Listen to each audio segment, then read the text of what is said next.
Hello, ഈ title കണ്ട് ഇത് ചങ്കിലെ ചൈനക്കാരെ പറ്റിയുള്ള വീഡിയോ ആണ് എന്ന് നിങ്ങൾ ധരിച്ചെങ്കിൽ നിങ്ങൾക്ക് തെറ്റി. ഇത് മറ്റു ചിലരെ പറ്റിയാണ്. ഈ ചങ്കിലെ ചൈനക്കാരെക്കാളും അപകടകാരികളായ ചിലർ. അവർ സോഷ്യൽ മീഡിയ ഇൻഫ്ലുവൻസേഴ്സ് ആണ്.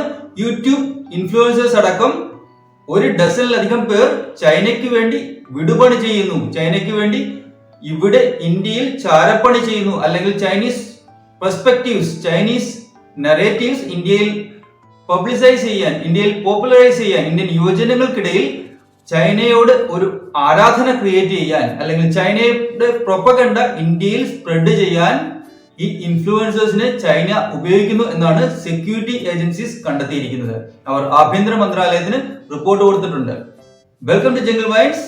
നിങ്ങൾക്ക് ഞാൻ ചെയ്യുന്ന വീഡിയോസ് ഇഷ്ടപ്പെടുന്നുണ്ടെന്നും ഈ ചാനൽ സബ്സ്ക്രൈബ് ചെയ്തിട്ടുണ്ടെന്നും വിശ്വസിക്കുന്നു. അപ്പോൾ ചങ്കിലെ ചൈന എന്ന് കൊണ്ടു നടക്കുന്നവരെ പറ്റിയല്ല ഈ വീഡിയോ. ഇത് മറ്റു ചിലരെ പറ്റിയാണ്. സോഷ്യൽ മീഡിയ ഇൻഫ്ലുവൻസേഴ്സിനെ പറ്റിയാണ്. ഏകദേശം 1 ഡസനിലധികം സോഷ്യൽ മീഡിയ ഇൻഫ്ലുവൻസേഴ്സ് ആണ് ചൈനയുടെ പണം പറ്റി അവർക്ക് വേണ്ടി വിടുപണി ചെയ്തുകൊണ്ടിരിക്കുന്നത്. ചങ്കിലെ ചൈനക്കാരെ പറ്റി എന്തു പറയാനാണ്? അവർക്ക് അറിയാവുന്ന ഒരു യാഥാർത്ഥ്യം എന്നാൽ ചൈനയിൽ പോയി ചങ്കിലെ ഇന്ത്യ എന്ന് ഒരു പുസ്തകം എഴുതിയാൽ, അല്ലെങ്കിൽ ചങ്കിലെ ഇന്ത്യ എന്ന് ഒരു വരി എഴുതിയാൽ തന്നെ പിന്നെ എഴുതാനായിട്ട് അവിടെ ചങ്കിൽ ജീവനുണ്ടാവില്ല എന്നതാണ് യാഥാർത്ഥ്യം. അത് അവർക്കും അറിയാം, നമുക്കും അറിയാം. അതുകൊണ്ട് അവരെ പറ്റി കൂടുതൽ പറഞ്ഞ് നമ്മുടെ സമയം വേസ്റ്റ് ചെയ്യേണ്ട ആവശ്യമില്ല. പിന്നെ എന്തെങ്കിലുമൊക്കെയോ വേണ്ടി, ആരെയൊക്കെ കാണിക്കാൻ വേണ്ടി നടത്തുന്ന ചില കാട്ടിക്കൂട്ടലുകൾ മാത്രമാണ് അവിടെ ഈ എഴുത്തുകളും വർത്തമാനങ്ങളും ചൈനയെ പറ്റിയുള്ള വികാരഭരിതമായ പ്രസംഗങ്ങളും. മുമ്പ് കോടിയേരി സഖാവും മറ്റു ചില സഖാക്കന്മാരും പറഞ്ഞതുപോലെ സാമ്രാജ്യത്വ ശക്തികൾ അവരെ വളഞ്ഞിട്ട് ആക്രമിക്കുകയാണല്ലോ. എന്തായാലും ഇന്ത്യയിലെ ചില ഇൻഫ്ലുവൻസേഴ്സ്, അതായത് 12-ലധികം വരുന്ന ഇൻഫ്ലുവൻസേഴ്സ് ചെയ്യുന്നത് എന്തെന്ന് വെച്ചാൽ ചൈനയിലെ ഷിൻജിയാങ്, ടിബറ്റ് പോലുള്ള പ്രവിശ്യകളിൽ പോയി, അതൊക്കെ റെസ്ട്രിക്റ്റഡ് പ്രവിശ്യകളാണ് എന്ന് കൂടി ഓർക്കണം. എല്ലാവർക്കും അവിടേക്ക് എൻട്രി ഇല്ല. ചൈനീസ് ഗവൺമെന്റിന്റെ ഒത്താശയോടെ ആ പ്രവിശ്യകളിൽ പോയി അവിടുത്തെ ജീവിത രീതികളും അവിടുത്തെ കണ്ടീഷൻസും മറ്റും ലോകത്തെ പരിചയപ്പെടുത്തുകയാണ് ഇവർ ചെയ്യുന്നത്. യഥാർത്ഥത്തിൽ ഉയ്ഗുർ മുസ്ലിംസ് അനുഭവിക്കുന്ന കഷ്ടപ്പാടുകളും അവിടെ നടക്കുന്ന വംശഹത്യയും മറ്റും ന്യൂസുകളിൽ വന്നിരുന്നു.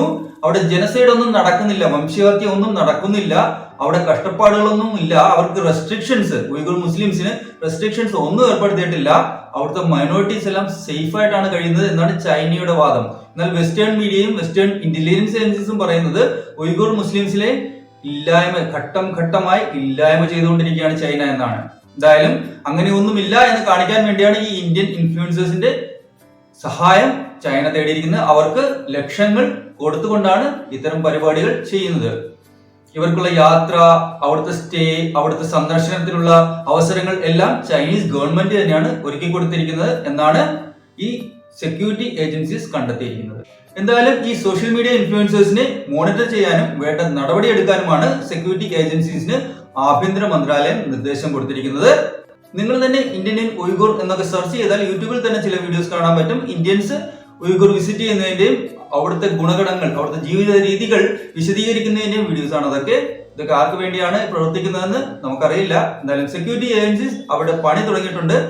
ഏതൊക്കെ സോഷ്യൽ മീഡിയ ഇൻഫ്ലുവൻസേഴ്സ് ആണ് ചൈനയുടെ ചട്ടുകമായി പ്രവർത്തിക്കുന്നത് എന്ന് ഇതുവരെ ഗവൺമെന്റ് പുറത്തുവിട്ടിട്ടില്ല.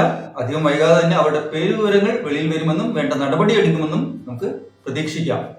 ചൈനയെ വളഞ്ഞിട്ട് ആക്രമിക്കുന്ന സാമ്രാജ്യത്വ ശക്തികൾക്കെതിരെ കൈ മെയ് മറന്ന് പ്രവർത്തിക്കുന്ന ഈ സോഷ്യൽ മീഡിയ ഇൻഫ്ലുവൻസേഴ്സിന് വേണ്ടി ഇന്ത്യയിലെ കമ്മ്യൂണിസ്റ്റ് സഹാക്കന്മാർ ഉണർന്നു വരുമോ എന്ന് മാത്രമാണ് ഇനി നമുക്ക് നോക്കിക്കാണാനുള്ളത്.